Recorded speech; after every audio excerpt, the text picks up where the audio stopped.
his time,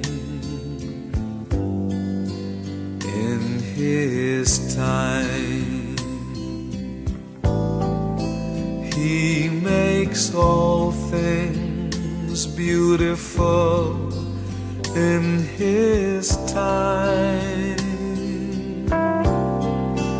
Lord, please show. M'dzina la Atate ndi la Mwana ndi la Mzimu Woyera. Amen. Ndikulandireni abale ndi alongo okondeka mwa Ambuye pano pa Tiyankhuleni Ambuye. Lero lachinayi pa 30 Juni ndi tsiku lomaliza la mwezi uno wa Juni. Mawu athu oyamba akuchokera m'buku la mneneri Amosi mutu 7 ndime ya 10 kulekera 17. Amene akutiwerengera mawu oyamba ndi Dr. Veronica Chikalipo kuchokera ku mphakati wa St. Bakita ku St. Patrick's Parish mu Archdiocese ya Lilongwe. Ndipo salimo lathu likuchokera pa namba 19. Uthenga ndi monga analembera Mateyo oyera mutu wa 9 ndime ya 1 kulekera 8. Ndipo amene akutiwerengera mthenga wabwino komanso kutigawira mawu ndi Deacon Julius Dokowe SPS kuchokera ku St. Kizito Parish Chigoneka mu Archdiocese ya Lilongwe. Mawu Ambuye. Mawu ambuku la mprofeti Amosi. Amosi 7 kuyambira ndime ya 10 mpaka 17. Pamasiku amenewo ku Betele kunali wansembe wina dzina lake Amaziya.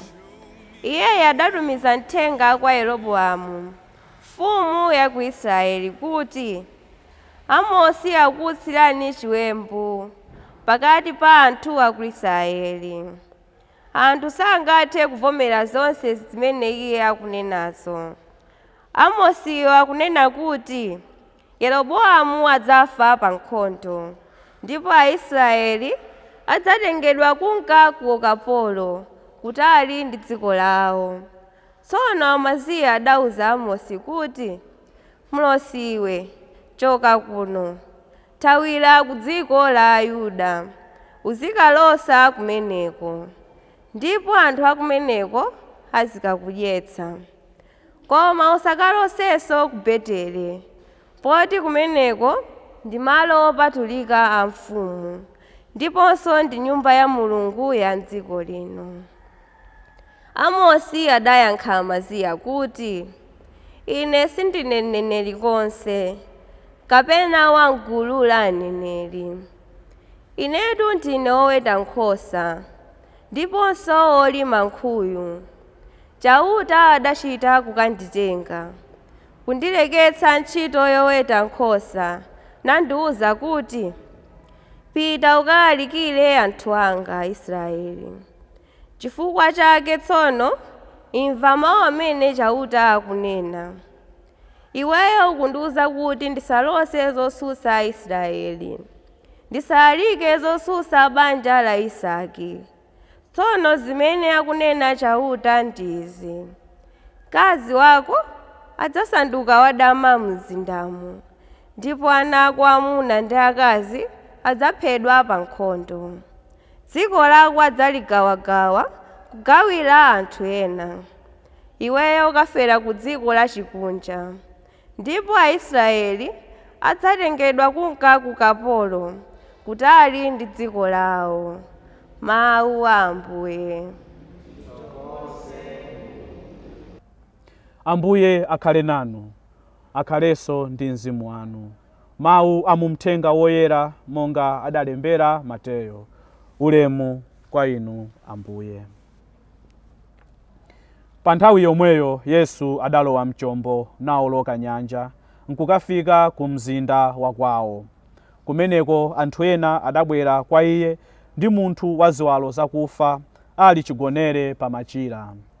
Poona chikhulupiriro chawo, Yesu adawuza munthu wa ziwalo zakufayo kuti, "Limba mtima mwana wanga, machimo ako akhululukidwa." Apo aphunzitsi ena amalamulo adayamba kudzifunsa mu mtima mwawo kuti, "Munthu ameneyi akuchita chipongwe Mulungu. Koma Yesu adadziwa zimene iwo ankaganiza, motero adawafunsa kuti, bwanji mukuganiza zoyipa mu mtima mwanu? Chapafupi koposa nchiti, kunena kuti machimo ako akhululukidwa, kapena kunena kuti dzuka, yamba kuyenda? Koma kuti mudziwe kuti Mwana wa Munthu ali nazo mphamvu pansi pano zakukhululukira machimo, onani. Pamenepo adauza wofa ziwalo uja kuti, iwe dzuka, tenga machira ako uzipita kumudzi. Munthu uja adadzukadi namapita kwawo. Anthu onse aja ataona zimenezi adachita mantha, ndipo adatamanda Mulungu amene adapatsa anthu mphamvu zotere. Mthenga wa Ambuye. Ulemu kwa inu Ambuye Yesu Khristu. Kawirikawiri timanena kuti choona chimawawa, koma choona chimatimasula kukhala ana amkuwala. Ndipo nthawi ndi nthawi timalimbikitsidwa kuchita chilungamo komanso kumanena zoona zokhazokha.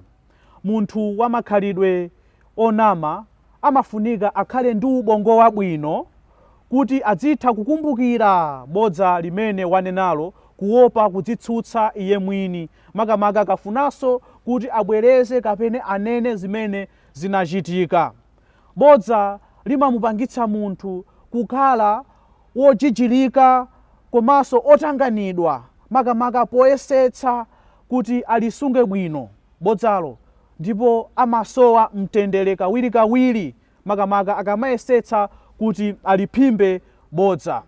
Koma ukakhala ndi moyo kapena mkhalidwe wonena zoona zokhazokha, susowekeranso kujijilika kapena kutanganidwa kuti uteteze zimene wayankhula, makamaka ngati sibodza, chifukwa choona chilichonse sumavutika kukumbukira, chimangobwera chokha. Sumadzifunsa kuti ndinenenji, umangonena monga momwe mmene zinthu zilili.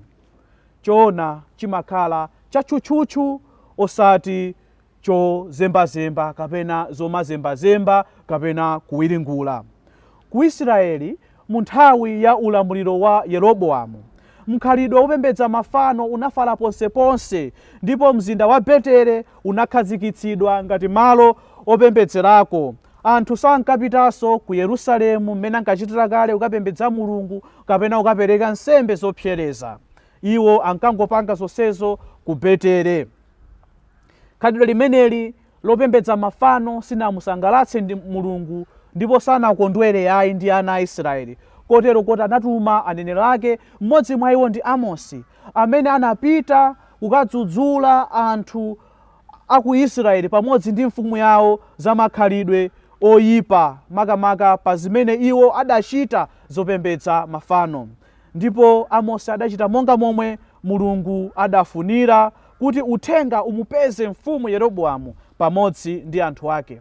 Koma panalinso ansembe ena mwa iwo dzina lake Amaziya, amene tamumva m'mawu athu oyamba, amene sanakondwere nawo uthenga wa Amosi, ndipo anayenera kumpirikitsa Amosi kuti azikalalika kwawo, chifukwa iye ananyasidwa. Amaziya anali mmodzi mwa iwo anthu amene anali kumunamiza mfumu Yeroboamu, samamuuza zinthu zenizeni mmene dziko likuyendera, zoti amphawi amaphinjidwa, kuchitiridwa nkhanza, kugulidwa ndi kugulidwa ku ukapolo, iwowo amayinamiza mfumu ndipo imakhulupirira. Iwo ndi anthu aja amapita kwa mfumu kayiuza, bwana pa ground pali bwino, chonsecho zinthu sizikuyenda, chuma chavuta mdziko, azimayi amasiya kuvutika, ana akuvutika, anthu ambiri akuphinjidwa ndi zinthu zambiri.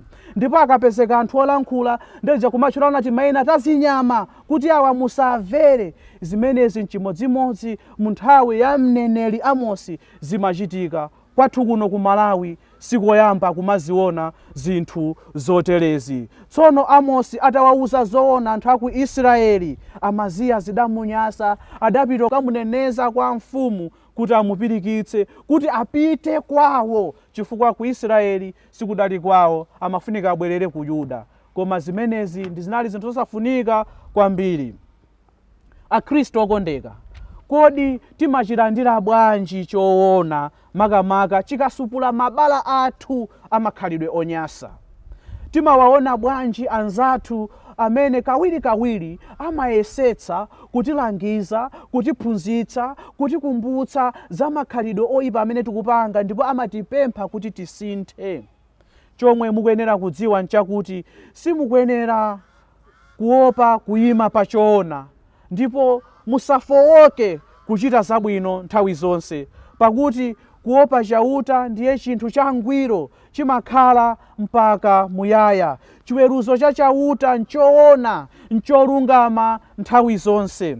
Anthu amene amachita choona amakhala anthu osamangika pochita zinthu chifukwa alibe chowapinga m'moyo mwawo. Iwowo ndi ana amkuwala ndipo ndi nyale zowunikira dziko lapansi. Nthawi ndi yomweyi abale anga okondeka yakuti inu ndi ine timasulidwe mzofoka zathu kuti tikhale mchoona nthawi zonse. Nchifukwa chake monga munthu wofa ziwalo uja Ambuye Yesu akutiuza, iwe dzuka, tenga machira ako udzipita kumudzi, kusonyeza kuti ndife anthu omasulidwa tsopano, ndife ana amkuwala oyenda mkuwala kwa Ambuye, ndipo tikuyenera kumayenda mosamangika kapena mosafinyika.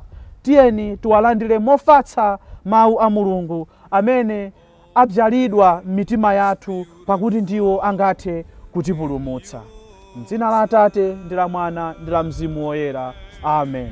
Lord, my life to you I bring. May each song I have to sing be to you a lovely thing in your time.